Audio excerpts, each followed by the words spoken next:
يا بني إسرائيل اذكروا نعمتي التي أنعمت عليكم وأني فضلتكم على العالمين.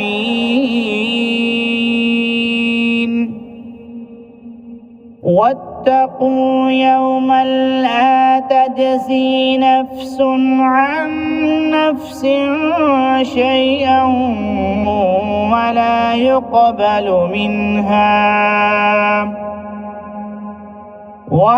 يقبل منها عدل ولا تنفعها شفاعة ولا هم ينصرون.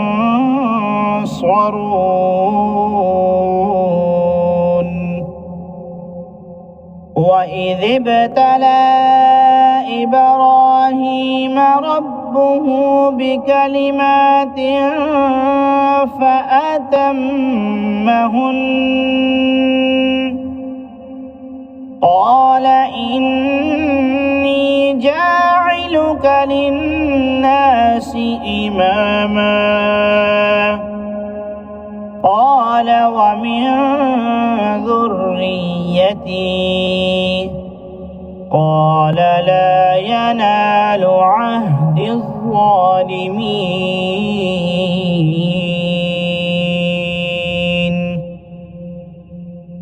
وإذ جعلنا البيت مثابة للناس وأمنا واتخذوا من مقام إبراهيم مصلى وعهدنا إلى إبراهيم وإسماعيل أن طهرا بيتي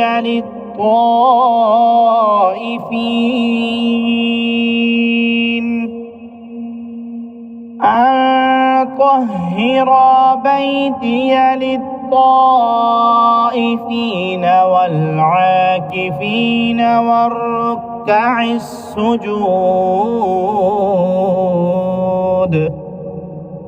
وإذ قال إبراهيم رب اجعل هذا بلدا آمنا وارزق أهله من الثمرات من آمن منهم بالله واليوم الآخر قال ومن كفر فأمتعه قليلا ثم أضطره إلى عذاب النار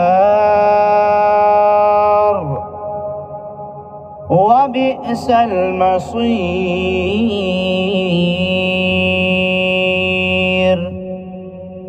وإذ يرفع إبراهيم القواعد من البيت وإسماعيل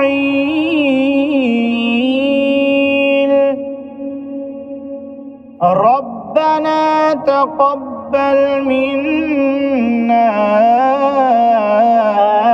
إنك أنت السميع العليم.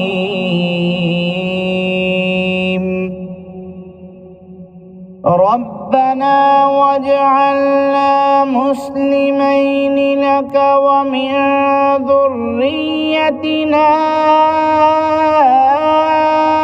أمة مسلمة لك وأرنا مناسكنا وتب علينا إنك أنت التواب الرحيم.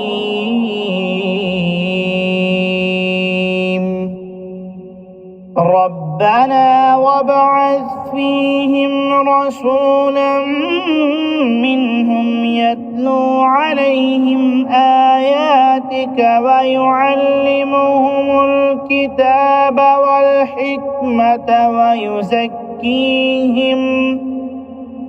إنك أنت العزيز الحكيم.